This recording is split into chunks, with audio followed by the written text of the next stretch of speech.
Hello, welcome to Time with Father here in St. Mary's, Kansas. I'm Father John Mark McFarland, and I am not assigned to St. Mary's, Kansas. I'm the rector of Our Lady of Sorrows Church, Academy, and Retreat House. It seems for some reason that St. Mary's College needs a sort of defense, as if we really need to explain to people what we're doing and why we do it. It really is based on the fundamentals of Catholic education. And if you're the sort of person who thinks, oh, St. Mary's College isn't that cute, they have their little 2-year thing where kids who can't make up their minds about how they want to spend their life can blow 2 years, then I would suggest that you don't know very much about Catholic education.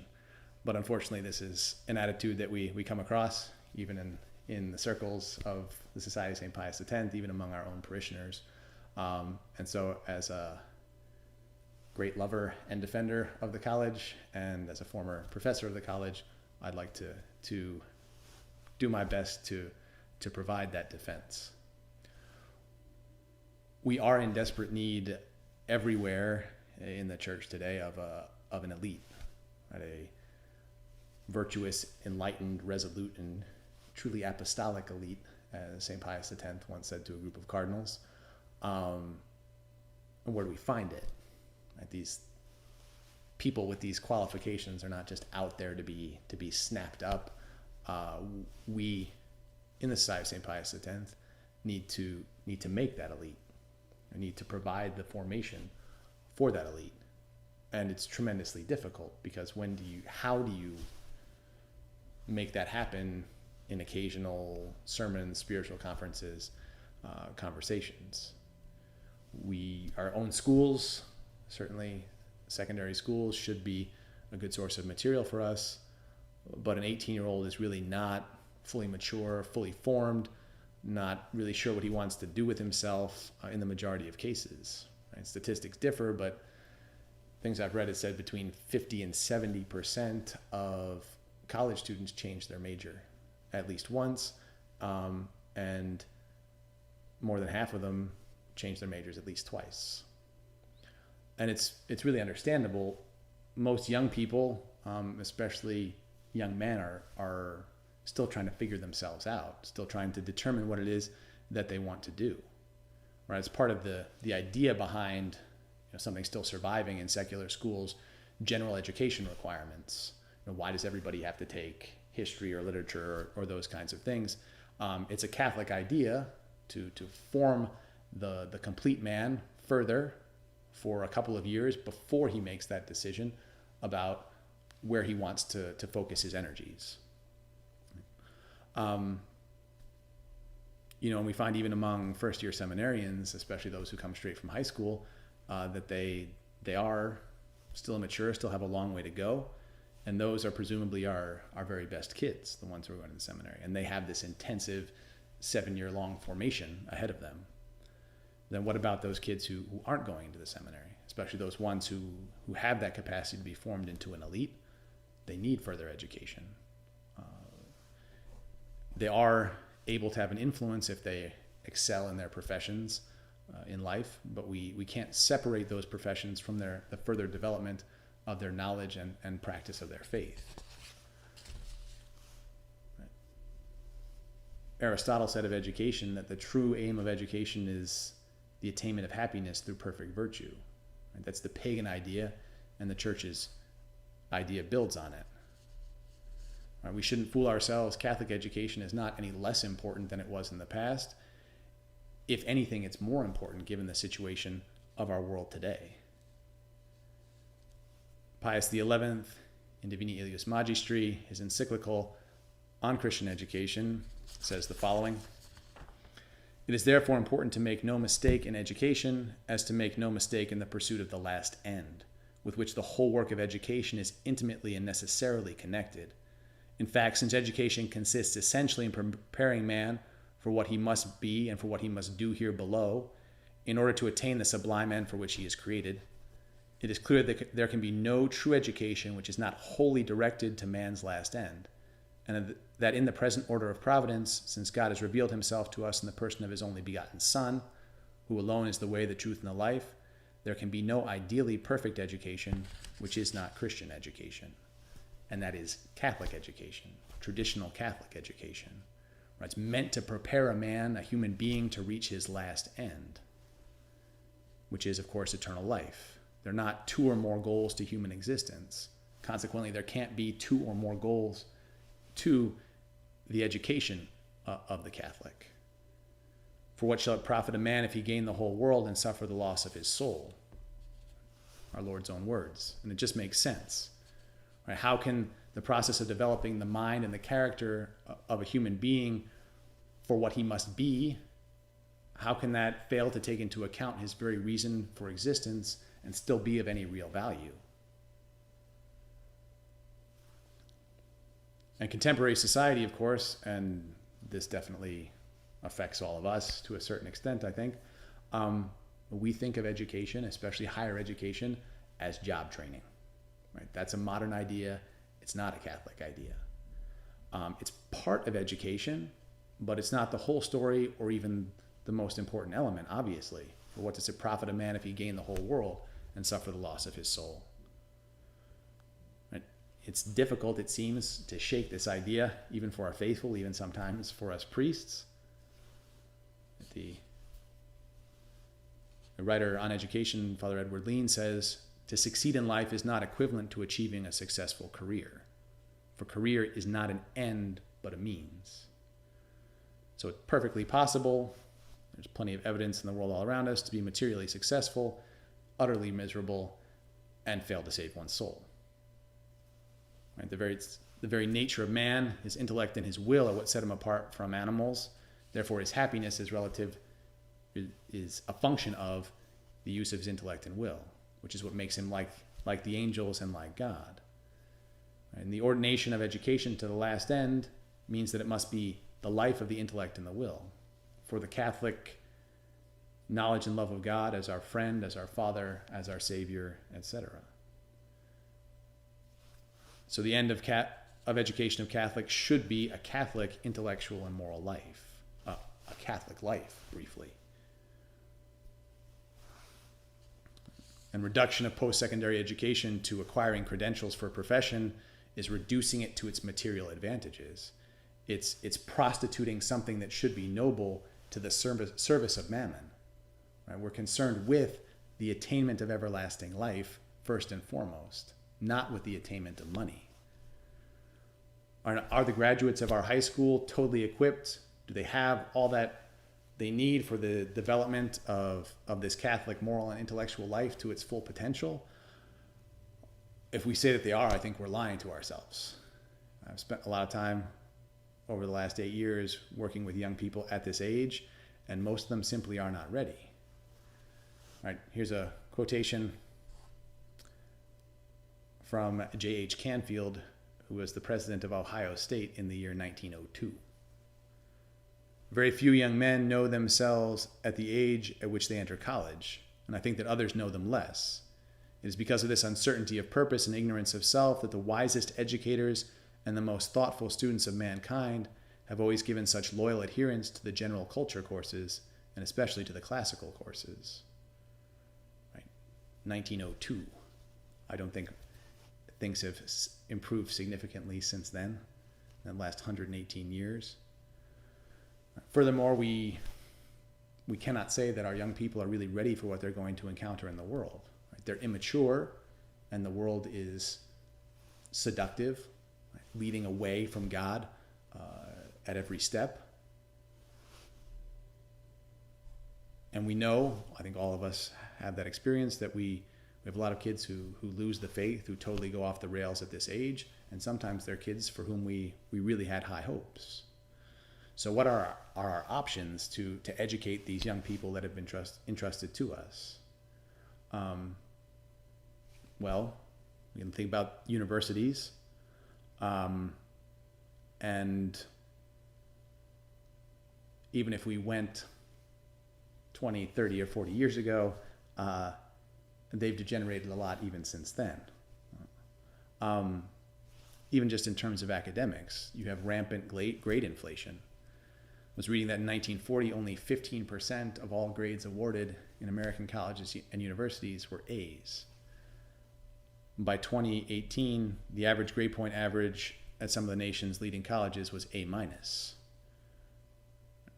University of California at Berkeley, 3.59, Columbia University, 3.6, Yale University, 3.63, Harvard, 3.63, Stanford, 3.68, Brown, 3.75. That's not academically serious. That's giving more A's than giving all other grades combined. On top of that, at these large universities, often considered prestigious, you have all sorts of ridiculous classes, a sampling of some real classes. What if Harry Potter is real? Lady Gaga and the Sociology of Fame, Philosophy and Star Trek, Learning from YouTube, How to Watch Television, and my favorite, Oh Look, a Chicken. That's for credit. Somebody is receiving college credits towards his graduation for taking Oh Look, a Chicken. But that's not the worst of it. You have this liberal indoctrination that's taking place everywhere. You have fortunes spent on diversity programs. You have rampant promotion of sexual promiscuity and sexual deviancy. In the Litany of the Saints, we pray to be delivered from the spirit of fornication. Right? To enter a modern university is to plunge oneself in an atmosphere animated by the spirit of fornication. In these places, there's an overt hatred of religion in general, of the Catholic Church in particular, often dressed up as a kind of academic objectivity. Liberal professors outnumber conservatives 9-1. The value of diplomas is diminishing. You have oversaturated graduate schools. There's not a formation of minds, not even necessarily the teaching of skills. It's a matter of signaling, just sort of issuing credentials. And often they're not very good at that. Many businesses simply don't care that much about a lot of degrees anymore. And to study the liberal arts in these institutions, forget about it. And the humanities courses are the very worst. Among college professors, there are more self-identifying liberals among English professors than in any other field. Right? And they're reading garbage modern lit, or they're seeking intersectional narratives in the classics. And what's the cost at these universities? A fortune. Average tuition, state schools in-state, nearly $10,000. State school out-of-state, over $25,000. Private institutions in the neighborhood of $35,000. That's a lot of money to spend on taking Oh Look, a Chicken. And I would say, in any case, I would only recommend for any kid that he go to a university like this for a very specific, very worthwhile goal, right? Knowing the young person well, and that he should know the program that he's entering very well, have studied it thoroughly. He should spend as little time on campus as possible, and should not for a moment consider living on campus. So much for the universities. What about the conservative Catholic liberal arts school? Admittedly, a lot of the above disadvantages are not present. You go to their websites and read about them, and on the surface, they sound like exactly what we traditional Catholics want. But if you dig a little, you look at the course descriptions, check book lists, it's clear that they are enmeshed in the problems of the conciliar church. You have classes on Nostra Aetate, or that have the Catechism of the Catholic Church, or the Revised Standard Edition of the Bible, or Hans Urs von Balthasar, or Romano Guardini, and so on as required texts. These things that are animated by the spirit of modernism. Right, and the cost at these places is, I think in every case that I looked at, more than $30,000 a year. If it was really good, that might be worth spending money on. But again, that's a lot of money to spend on a suboptimal education. Right, in centuries past, Catholic colleges were founded because the secular and the Protestant schools were not considered places to send Catholic youngsters to be formed. The principle is all the more applicable today. Those places are crazier than ever. Academia has lost its mind. It seems obvious that we in the Society of St. Pius X need to provide our own solution. And we have a college. We have St. Mary's College, which is undoubtedly a serious option for a 2-year liberal arts degree, a challenging, balanced liberal arts curriculum. These liberal arts especially favored in the educational program of the church throughout her history because they are tools of learning. It's not just absorption of facts or learning of marketable skills. It's training an intellect how to think. This thought is the life of the mind. When I was graduating college from a large state university, but with my degree in history, people would always ask me, what are you going to do with that? Technical skills are used only in their technical areas. Right? Learning to think, learning the study of history, absorbing the principles of human life through that study of the liberal arts, that's useful for everything. Right? This is valuable for moral formation as well. The liberal arts tie in with all things human. Philosophy, theology, literature, history, Latin, music, math, science, and so on. And you might think, well, you can take those classes at all different sorts of places. And no, you really can't. Not with a true traditional Catholic perspective. And there are no comparable theology classes anywhere but at one of our seminaries. In fact, several St. Mary's theology professors have gone on to teach at our seminaries.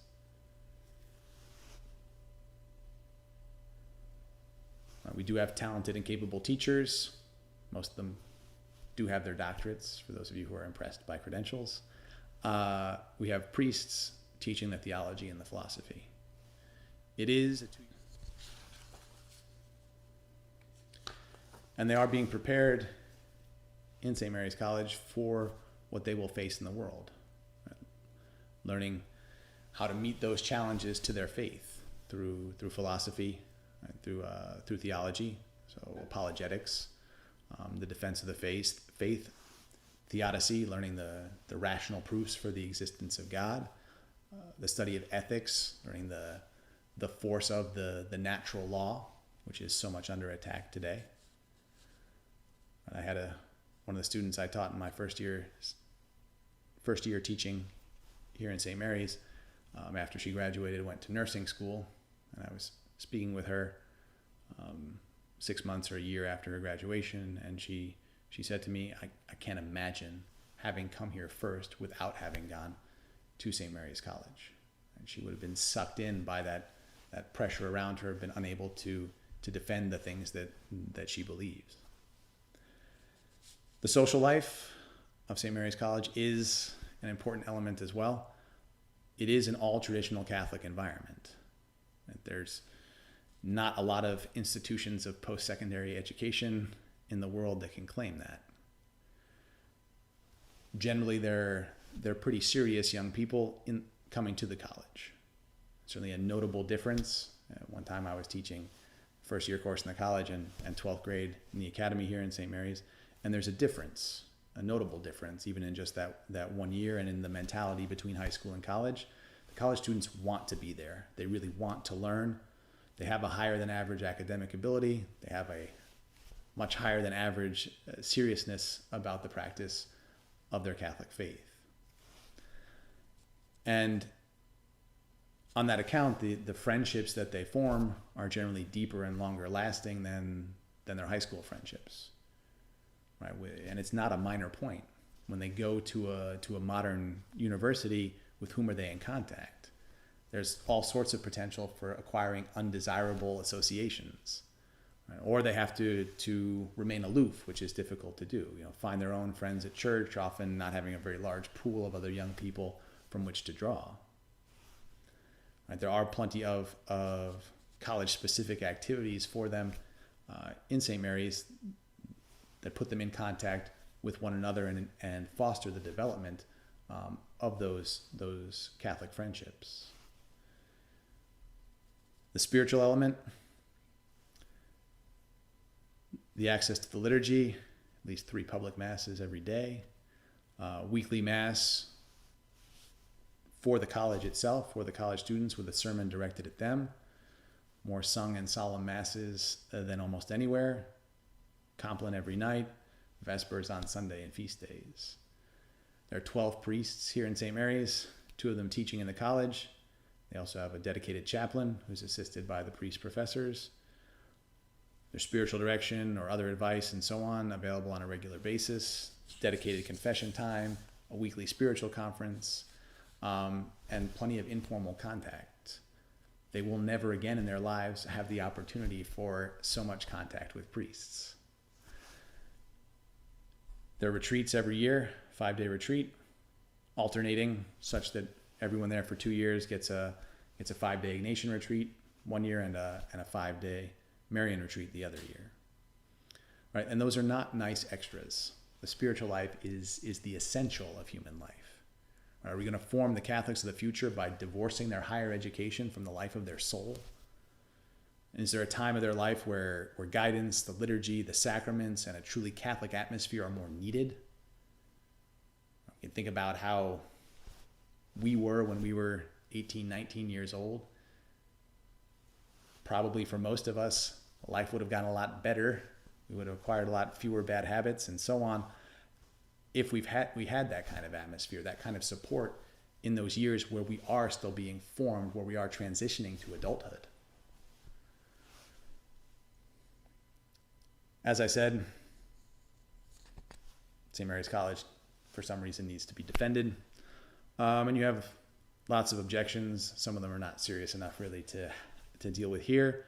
And the final objection I'll deal with is people saying that, well, St. Mary's College, it's just like 13th grade. If a kid has gone to one of the SXPX schools in the district, then, it's just a waste of time. He's already seen all of it. Undoubtedly, there's some overlap in terms of material, but there's a greater depth, a more serious study taking place, and I think it's mostly a cop-out. Modern colleges, as we've talked about, they're junk. They're delivering a worthless excuse for an education. If we're doing something serious in our high schools, the college should be in a certain way more of the same, advancing in that same direction towards those same goals.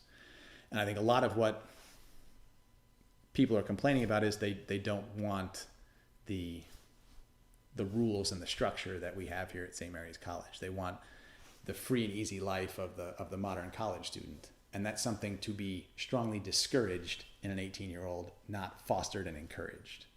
Right? They still are not ready fully to be out on their own with no rules and no oversight. And again, if we think they are, either we know some very mature 18-year-olds or we're lying to ourselves. And I haven't encountered myself in my 8 years of priesthood and the earlier years of my life, any 18-year-olds who would fit that description of being completely ready to be out on their own without any structure. St. Mary's College has produced tremendous fruits, I would say, as well. Since 1990, from a relatively small college population, which has never exceeded 80 students, there have been 25 priests ordained. Certainly plenty of others who tried the seminary. We have 5 current seminarians in our seminary in Virginia. We have 1 more going from the college who just graduated today. We have 6 male religious that I'm aware of, and a list of nuns and sisters so long you'll just have to take my word for it. We couldn't even track down all of them, but it is between 20 and 30 somewhere as well.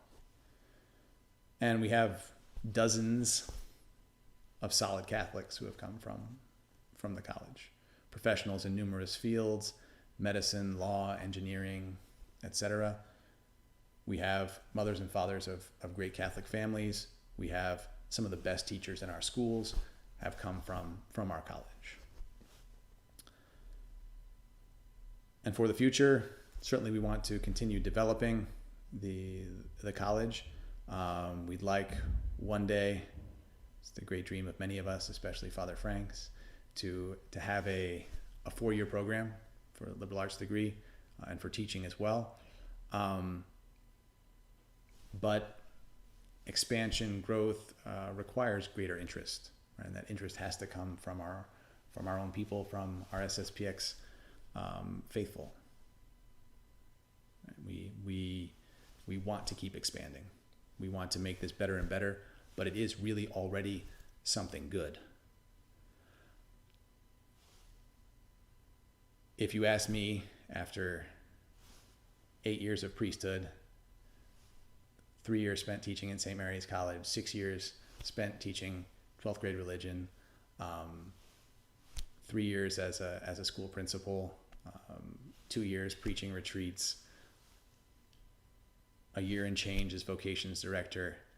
If you could say there's one thing that you would recommend to young people to make sure that they were able to live a truly integrally traditional Catholic life, what would it be? I would unhesitatingly say St. Mary's College.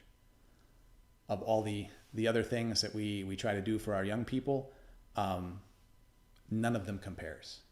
None of them is able to give the same depth and solidity of formation.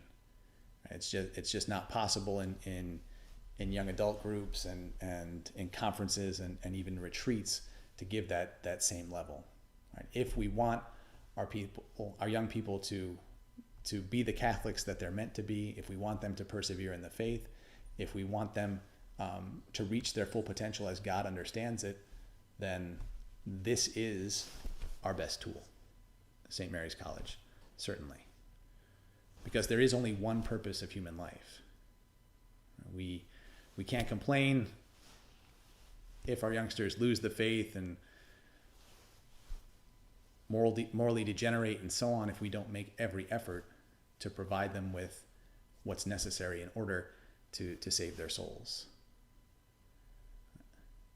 If you're skeptical, I would encourage you to visit St. Mary's College. Come take a look at what the college is doing, talk to the priests, and if you have the same goal that we do, the sanctification and salvation of souls, I guarantee you'll see that St. Mary's is the best place to send your young people for them to accomplish that goal.